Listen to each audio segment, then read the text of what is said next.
के वली से डरा करती है।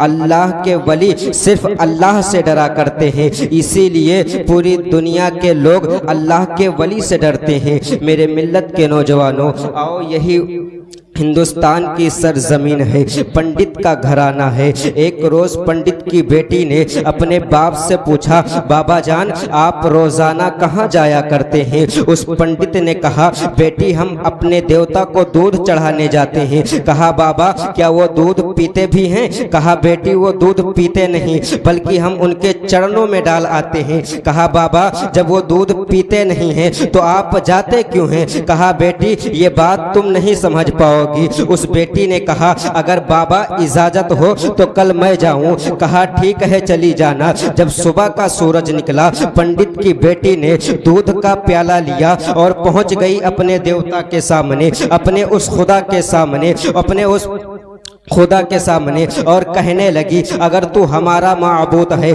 अगर तू हमारा खुदा है तो इस दूध को पी लीजिए। लेकिन वो पत्थर कभी बोला नहीं करते हैं, पत्थर में कोई हरकत नहीं हो रही है। बेटी इल्तिजा पे इल्तिजा कर रही है, अगर तू हमारा खुदा है तो इस दूध को पी ले, लेकिन वो पत्थर में कोई हरकत नहीं हो रही है। बेटी इसरार पे इसरार कर रही है, लेकिन पत्थर में कोई हरकत नहीं हो रही है। वो बेटी कहती है, अगर तू दूध नहीं पिएगा, अगर तू दूध नहीं पिएगा तो मैं अपने सर पटक पटक कर तेरे कदमों में अपनी जान दे दूंगी। फिर भी पत्थर में कोई हरकत नहीं हो रही है। बेटी इसरार पे इसरार करते चली जा रही है। इतने में वो अपना सर उस पत्थर के सनम के आगे मारना शुरू कर दिया। जब अपना सर उस पत्थर के सनम के आगे मारना शुरू किया तो उसके माथे से खून निकला, और जब खून निकला तो उसके पूरे शरीर पे पड़ गया। उसी गलियों से अचानक अजमेर का ख्वाजा गरीब नवाज का गुजर हुआ। जब अल्लाह के वली का गुजर हुआ तो उस बेटी को देखा कि उसके माथे से खून निकल रहा है। कहा, बेटी आखिर क्या माजरा है, आखिर क्या बात है? जब उस पंडित की बेटी ने मेरे गरीब नवाज को देखा, एक अल्लाह के वली को देखा, एक नूरानी चेहरे वाले को देखा, तो कहा, बाबा आप अपना काम करिए, मुझे अपना काम करने दीजिए। मेरे गरीब नवाज फरमाते हैं, बेटी ये तो बता आखिर मामला क्या है? कहा, ये हमारे खुदा का मामला है। बाबा आप अपना काम करिए। कहा, बता तो सही आखिर माजरा क्या है? उस पंडित की बेटी ने कहा, बाबा ये हमारे खुदा है, मैं कब से कह रही हूँ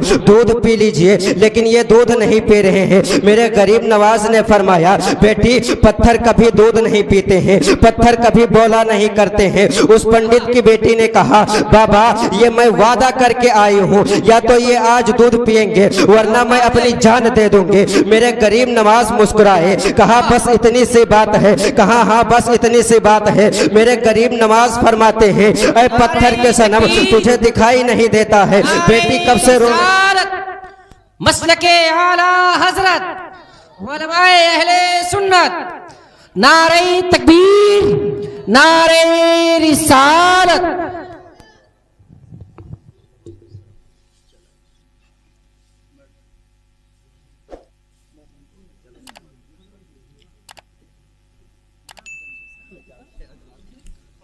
दुरूद पा पढ़िए अल्लाह रब्बु मुहम्मद सल्लल्लाहु अलैहि वसल्लम, सलातुम व सलामन अलैका या रसूलुल्लाह सल्लल्लाहु ताला अलैहि वसल्लम।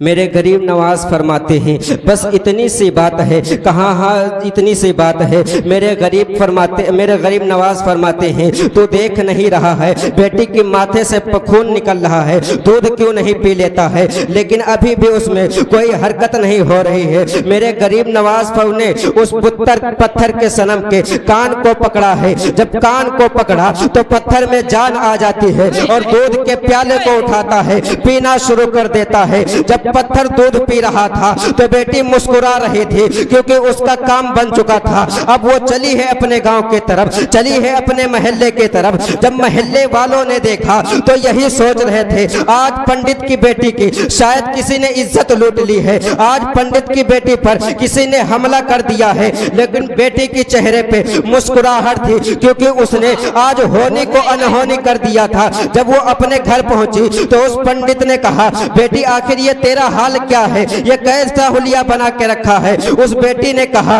बाबा आज हम अपने देवता को दूध पिला के आई हूँ। पूरे गांव वाले जमा हो गए। कहा, बेटी तेरी बेटी झूठ बोल रही है, शायद इसकी किसी ने इज्जत लूट ली है, ये अपनी इज्जत को बचाने के लिए ऐसा बहाना बता रही है। उस पंडित की बेटी ने एक चीख मार कर रोया। कहा, बाबा मैं कौन सा गवाह पेश करूं, मैं कौन सा गवाह पेश करूं। आखिर काल आप लोग मेरे साथ चलिए, मैं फिर से दूध पिला कर दिखाऊंगी। सब लोग कहने लगे, ठीक है। जब सुबह का सूरज निकला है, पंडित के दरवाजे पे एक बहुत बड़ा मेला लगा था। लोग यही कह रहे थे, आज पंडित की बेटी होनी को अनहोनी करने वाली है। पंडित की बेटी ने फिर से दूध का प्याला लिया और पहुंच गई अपने देवता के सामने, अपने उस खुदा के सामने, और कहने लगी, जिस तरह तूने कल दूध पिया था उसी तरह आज दूध पी लीजिए। लेकिन पत्थर में आज भी कोई हरकत नहीं हो रही है, पत्थर आज भी नहीं बोल रहा है।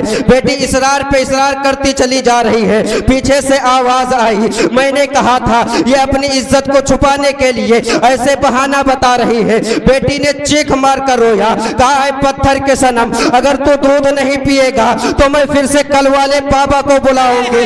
इतना कहना था, पत्थर में जान आ जाती है। दूध का प्याला उठाता है, पीना शुरू कर देता है। सबने कहा था, बेटी ये बता वो कल वाला बाबा कौन है। कहा, नहीं मालूम। कहा, पता क्या है। कहा, नहीं मालूम। कहा, ये तो बता वो आया किधर से था और गया किधर था। कहा, इधर से आया था और इधर को गया था। सारे गांव वाले उसी तरफ दौड़ पड़ते हैं। जब जाते हैं तो क्या देखते हैं, मेरे गरीब नवाज एक दरख्त के नीचे आराम फरमा है। सबसे पहले पंडित कदमों में गिरता है और कहता है, बाबा वो कौन सा मंत्र है, वो कौन सा जादू है जिसने पत्थर में जान डाल दी, जिसने पत्थर के सनम को दूध पिला दिया। मेरे गरीब नवाज फरमाते हैं, वो कोई मंत्र नहीं है, वो कोई जादू नहीं है, वो मेरे परवरदिगार की ताकत है, जो जिंदगी भी देता है, जो मौत भी देता है, जो रिस्क भी देता है। सबने कहा था, बाबा वो परवरदिगार कौन है। कहा, परवरदिगार वो है जो रिस्क देता है, जो जिंदगी देता है। कहा, बाबा आप किस मजहब से ताल्लुकात रखते हैं। मेरे गरीब नवाज फरमाते हैं, मेरा मजहब इस्लाम है, मेरा नाना मोहम्मद रसूलुल्लाह है। इतना कहकर अपना कदम आगे बढ़ाते हैं। सारे गांव वाले कदमों में गिर जाते हैं और कहते हैं, बाबा सिर्फ पत्थर को दूध पिलाने आया था कि हम गुनाहगारों को मुस्तफा से मिलाने आया था।